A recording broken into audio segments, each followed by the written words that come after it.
Hey everybody, welcome to another episode of Fright Friday. Today I'm talking about the 2006 remake of When a Stranger Calls featuring Camilla Bell. For some reason I always want to call her Bella Thorne, but I think that's a different actress. But anyway, so we're going to be talking about this movie, cast, production, my thoughts on the film, where you can watch it and all that jazz, so I hope you'll stick around. Thank you to everybody who's recently subscribed. As of the recording of this video, I'm at 297 subscribers. I'm probably going to break the I probably have already broken the 300 mark, because I know whenever I post thrifting haul videos, which I did last week, because I had a great thrifting haul session or pickups this past couple weeks. So, but anyway, thank you to everybody who subscribed and commented and liked and everything like that. That's so cool. Thank you for your support. I appreciate it. I like doing these videos for you. I like doing these videos for me, and your support just keeps me going. So anyway, today we are talking about this film. This is When a Stranger Calls. Like I said, this is a 2006 remake of the original film. I do have the original here as well, which stars Charles Durning, Carol Kane, and Colleen Dewhurst.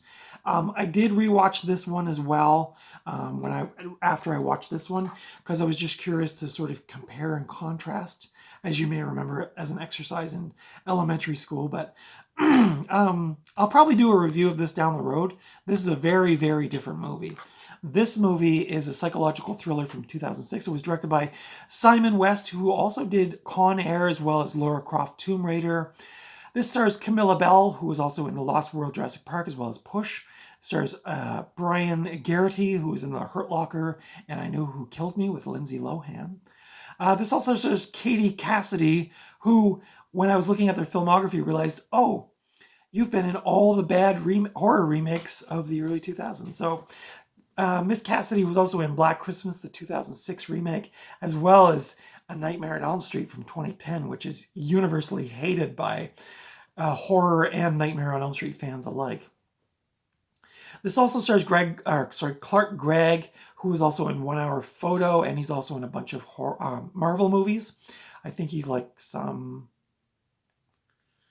I meant to write his Marvel name down. I think he's like one of the head guys that oversees stuff, like a military guy or something. I really do like him. And actually, I totally forgot until I rewatched this just recently, but Lance Henriksen does the voice of the creepy guy on the old phone saying, "Did you check the children?" So that was Lance Henriksen from Aliens and Pumpkinhead and all those awesome movies. So I love Lance Henriksen, but I kind of forgot that he did the voice on this. But yeah, it's pretty cool. A cool little fact for you about this movie.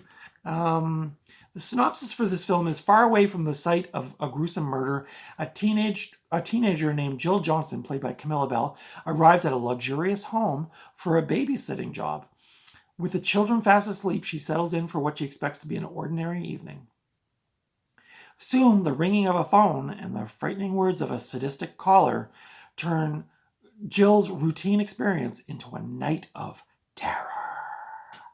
Yeah, this is based on an urban legend. The babysitter, the man upstairs or whatever, the babysitter calling inside the house, which I'm sure this has been used in other movies as well. This is probably like the most well-known version of that urban legend, but this is a remake of that story.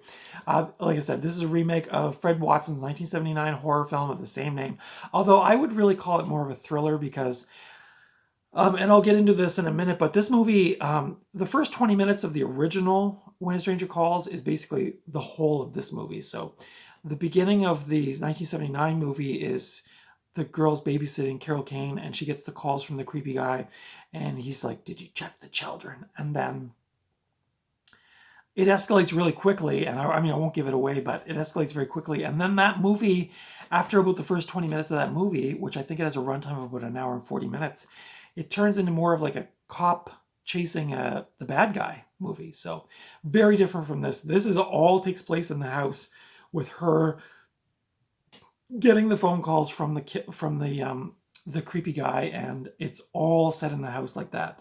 So this is a very different movie.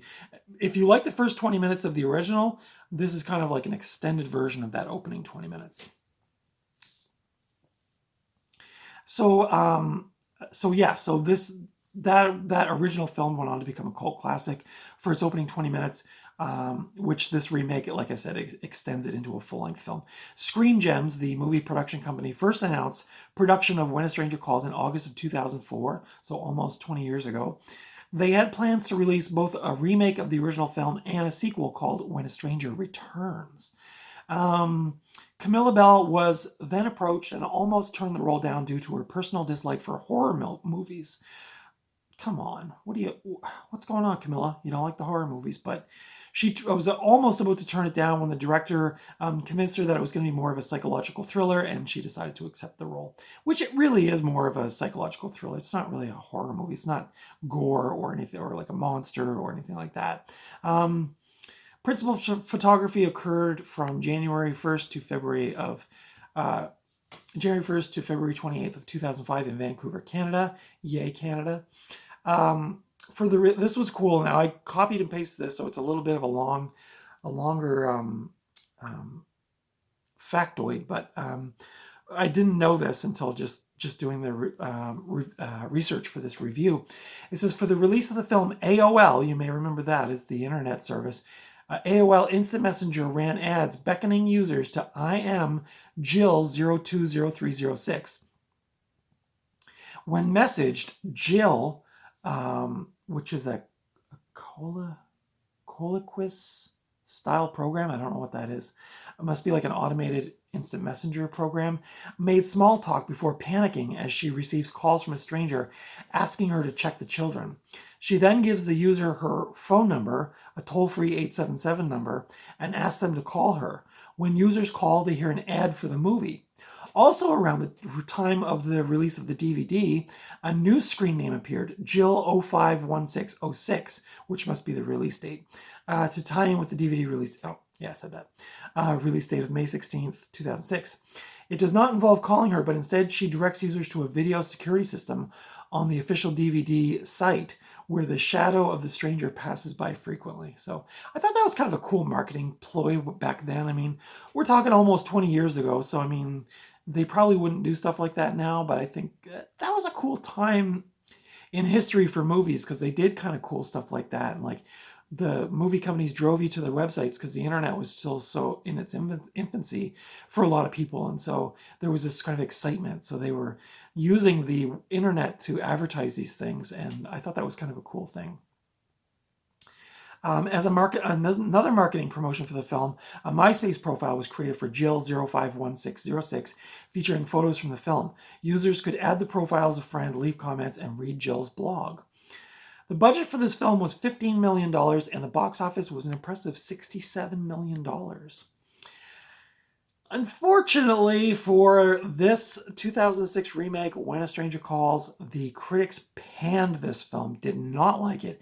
It currently holds a 9% out of 100 on Rotten Tomatoes. So the critics did not like this movie. They thought it was very bland. They just didn't like it. My thoughts on this film, now, I'm going to be totally upfront with you. I have nostalgia for this film. I don't know why, but I was working at Blockbuster when this movie came out and was among a handful of movies that I borrowed to watch when I was working there. And I don't know, I think like I started that job in the fall maybe, and I remember getting this movie, and I may have mentioned this in videos before, but autumn is my favorite season, which is coming up, which is exciting for me. But also, like, I don't know, it's just like a cozy time. I think I may have gotten this movie around that time, although I think it did come out in the spring of that year. But I remember this being kind of a fall movie for me. I think the movie might be set in the fall, if I recall correctly. I remember it being like windy and rainy. But I just have some kind of weird nostalgia for this movie, and Camilla Bell's not, I like Camilla Bell. I don't think she's a great actress. I don't think she's really convincing in this movie. Like, her acting is pretty on the surface, but I still like this movie, and I can't really find, I can't explain why. I guess I just like it. I know most horror fans will say, it can't touch this one, which, I did rewatch this one, like I said at the beginning of this video. I did rewatch this one after watching this remake, just to see how it kind of compared.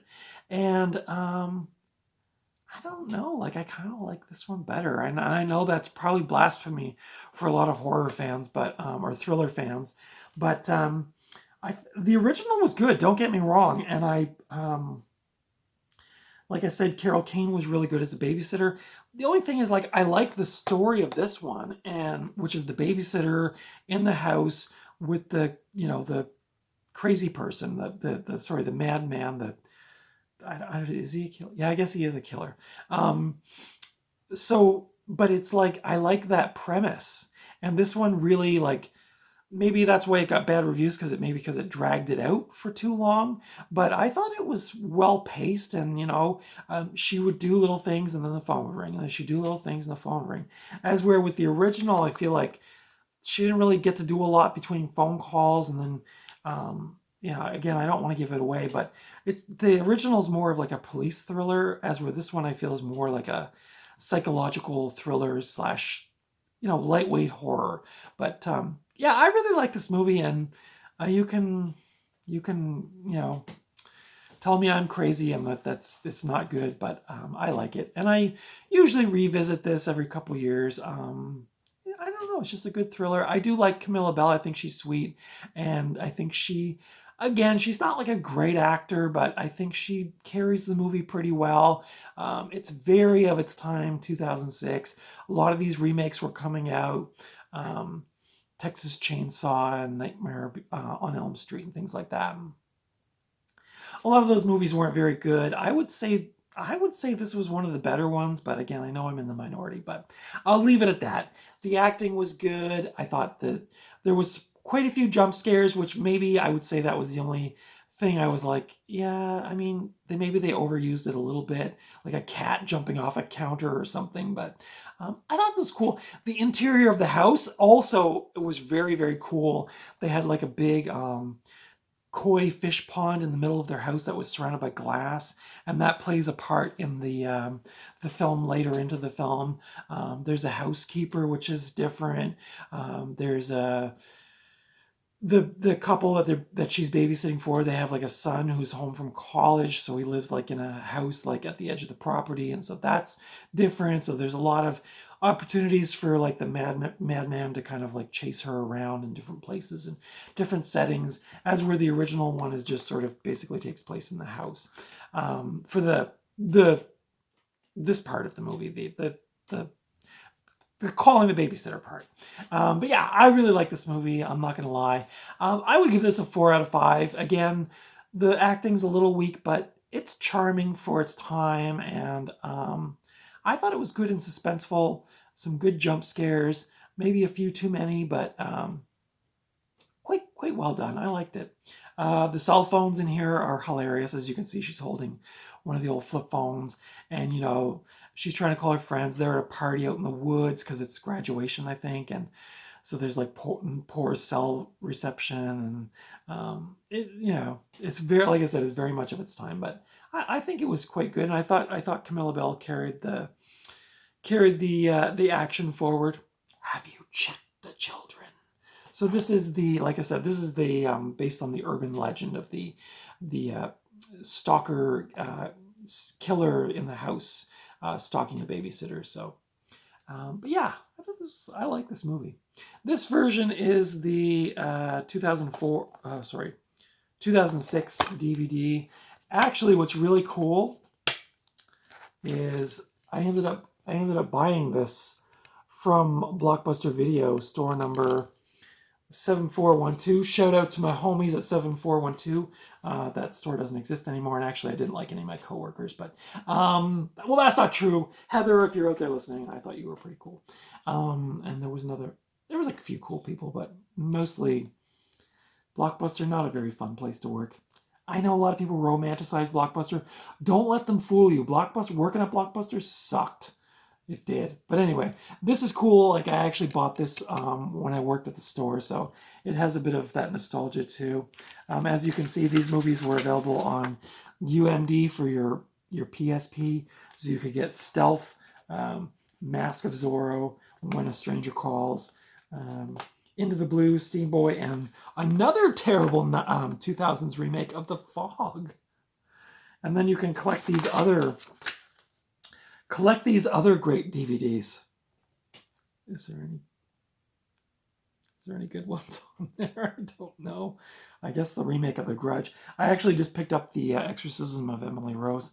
And then on the PSP, there's an image of Camilla Belle there as well. But yeah, I think that's pretty cool. I always kind of forget when I go to put this movie on. I'm like, oh yeah, I remember my coworker ringing this in for me when it went on sale as a previously viewed DVD. But special features, it says deleted scenes, director and cast commentary, the making of When a Stranger Calls featurette, and writer's commentary. So pretty bare bones. I don't know if this ever got like a re-release or a 4K, but anyway, here's my deal. I would say 4 out of 5. Recommend it if you like the story, like the crazy killer with the babysitter's premise. If you like the first 20 minutes of the original, you probably like this one pretty good. It's just, like I said, an extension of that version. Like I said, Camilla Belle's pretty cool in this movie. I like her.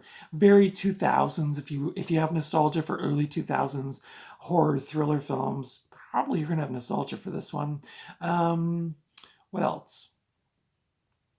Yeah, I don't know. But I would recommend it. It's, of all those 2000s remakes, I would say this was probably one of the better ones. And this isn't taking home an Oscar, but, just a good, solid little thriller. Like Glass House, with Sobieski or whatever her name was. Like, kind of in that vein. Just a good kind of teenage thriller kind of thing. So, anyway. You can currently watch this on the CTV app for free. So if you have a smart TV, you can download the CTV app and watch it for free. You can also rent it on Prime Video, Cineplex, and Apple TV. Oddly enough, I don't see this out in the thrift stores much, but I'm sure it's not a very hard one to get your hands on. But those are my thoughts on the 2006 remake of When a Stranger Calls starring Camilla Belle. What are your thoughts on this film? Did you like this movie? Did you not like this movie? I'm sure there are lots out there who did not. What can I say? I'm a When a Stranger Calls 2006 apologist. But let me know your thoughts on this film. But be nice in the comments. I know I'm in the minority. But yeah, let me know your thoughts on this film in the comments. Consider giving me a thumbs up if you like this review, or if you like this kind of content. I do cult movie reviews every Tuesday and horror movie reviews every Friday on Fright Friday. And what else? You can follow me on Instagram at Night Owl Video. And yeah, that's about it. So another thing you could do, which I really haven't thought about saying on my videos, if you want to go and watch it and then comment, that would be cool and create some conversation, especially if you've never seen it.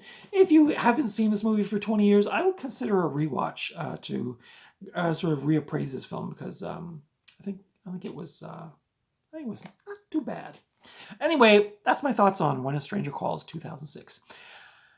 That's it for today. Thank you for watching. Thank you to all my new subscribers. Thank you for following me on Instagram. And until next time, I will see you at the video store or at the thrift store or just out and about. But I'm definitely not going to be taking any babysitting gigs anytime soon.